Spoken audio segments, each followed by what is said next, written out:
Bismillahirrahmanirrahim. Assalamualaikum warahmatullahi wabarakatuh.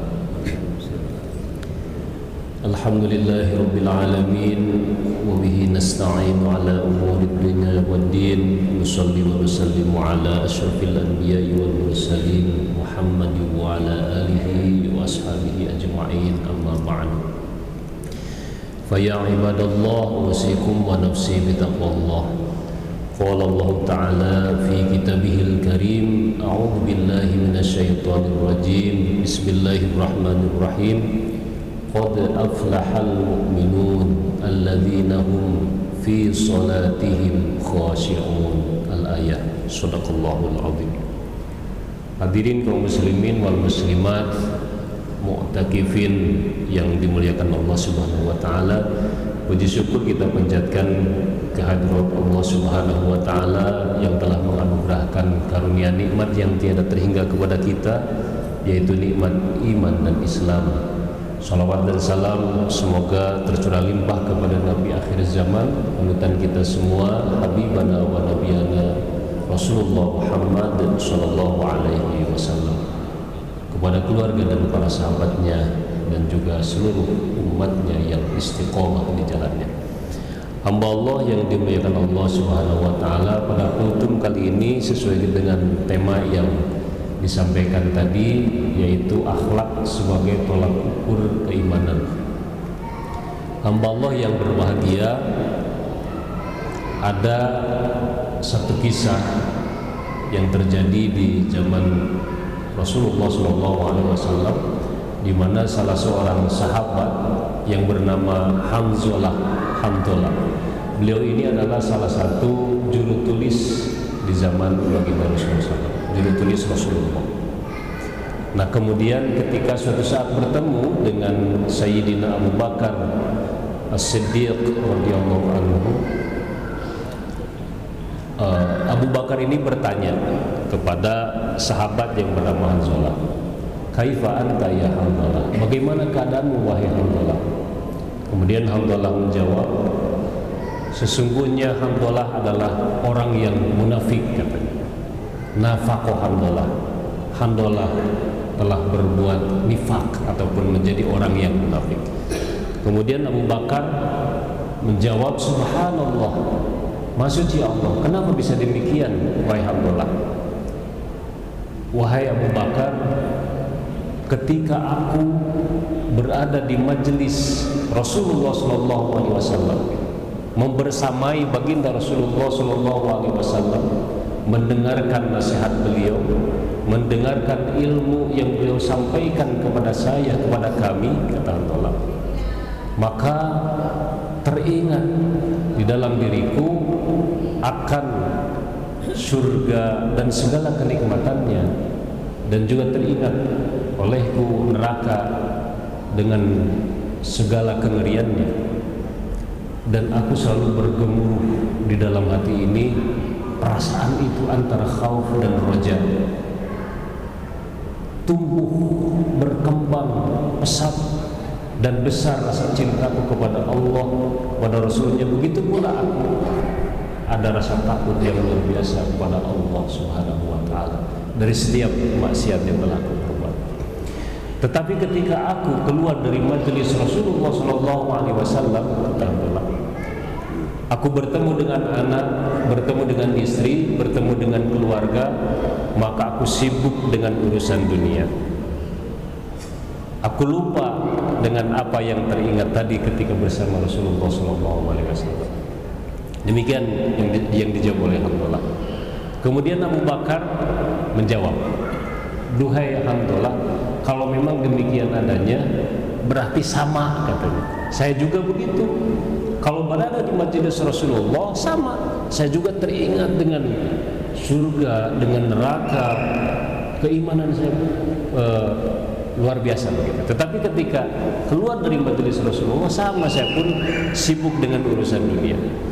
Lah, setelah itu kemudian Abu Bakar beserta dengan Hanzalah dan beberapa sahabat menemui baginda Rasulullah SAW dan menyampaikan hal itu kepada baginda. dengan penyampaian seperti tadi, wahai Rasulullah, ketika kami selalu berada di sampingmu, maka aku ini teringat dengan surga dan segala kenikmatannya, kemudian aku teringat dengan neraka dan segala rupa kengeriannya. Tetapi ketika aku keluar dari majelismu, maka seolah-olah hilang perasaan itu. Kemudian kata Rasulullah, demi Allah, demi zat yang menggenggam jiwaku, sekiranya apabila keadaanmu itu selalu begitu, sama seperti halnya keadaan kalian itu ketika bertemu dengan aku, artinya apa? Iman itu bergemuruh luar biasa di dalam dada, maka engkau akan disalami oleh para malaikat, katanya. Tanganmu akan dijabat oleh para malaikat, baik engkau dalam keadaan tertidur ataupun saat engkau berada di jalan.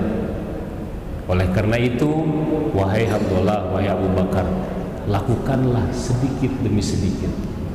Subhanallah. Hadis ini riwayat Bukhari dan Muslim. Hadirin yang berbahagia, dari apa kisah yang barusan disampaikan, maka para ulama menyimpulkan bahwa iman itu bisa bertambah, bisa berkurang, dan bisa sempurna. Begitu.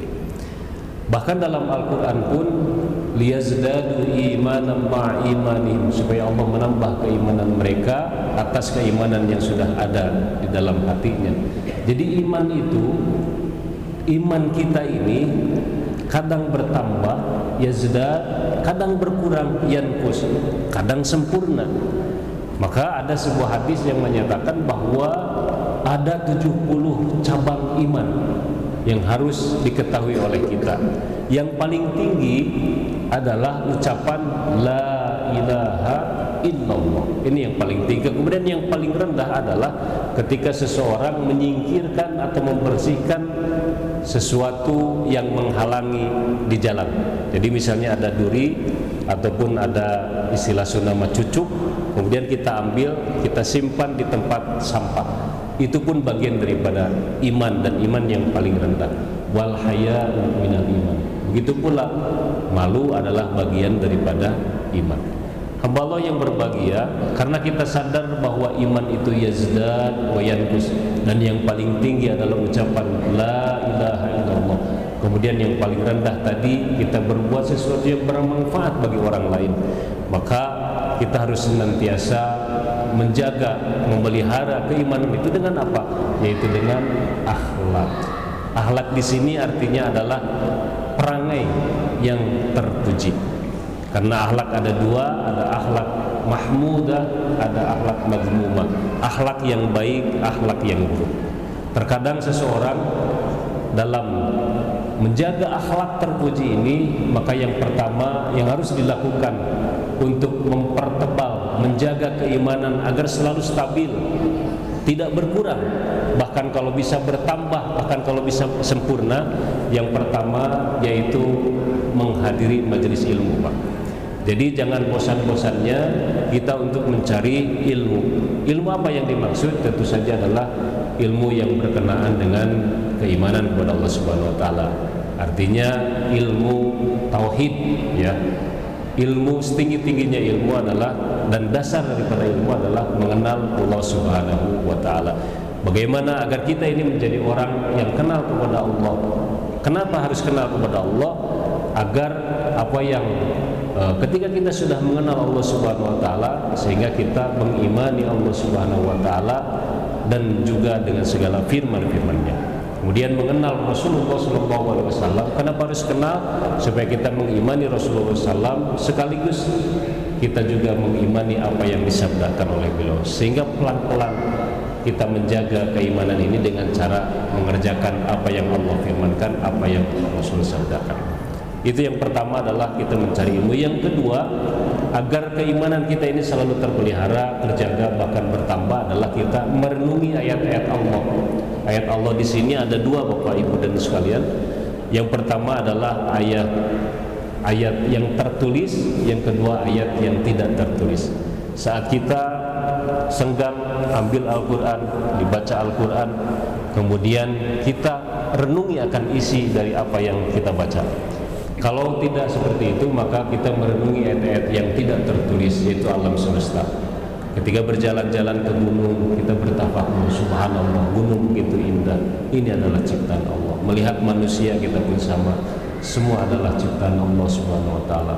Jadi sumber kita ingat kepada Allah Subhanahu wa taala. Kemudian yang terakhir ketiga, untuk memelihara keimanan supaya tidak berkurang adalah kita bersungguh-sungguh untuk istiqomah menjalankan kebaikan. Walaupun ada satu amalan yang sedikit tetapi kontinu dilakukan oleh kita. Misal setiap hari kita ini membiasakan diri membaca Al-Qur'anul Karim satu ain misalnya. Itu terus dipelihara terus-menerus. Ada juga orang membiasakan diri dengan salat duha misalnya, maka itu dilakukan secara istiqomah kontinu. Itulah yang dipesankan oleh Rasulullah kepada Abdullah dan juga Abu Bakar. Jadi walaupun amalan yang sedikit tetapi dilakukan dengan istiqomah, itu insya Allah bisa memelihara, menjaga keimanan. Mudah-mudahan hadirin yang berbahagia, Ramadan kita kali ini menjadi momentum bagi kita untuk mempertebal keimanan kita kepada Allah Subhanahu wa taala dengan akhlak yang terbaik, akhlak yang terpuji. Ini adalah sarana bagi kita untuk mendekatkan diri kepada Allah Subhanahu wa taala agar kita menjadi hamba-hamba yang dipilih oleh Allah Subhanahu wa taala, bisa menjaga keimanan ini sehingga kita bisa memiliki iman yang sempurna dan sehingga kita bisa mempertahankan kalimat la ilaha illallah saat kita terlahir, saat kita hidup sekarang ini, dan saat kita meninggal dunia. Demikianlah orang yang husnul khotimah ketika ucapan terakhir keluar dari mulutnya adalah kalimat la ilaha illallah. Demikian yang bisa disampaikan, kurang lebihnya mohon dimaafkan. Terima kasih atas segala perhatian. Akhirul kalam, wallahu muwaffiq ila aqwamit thoriq. Wassalamualaikum warahmatullahi wabarakatuh.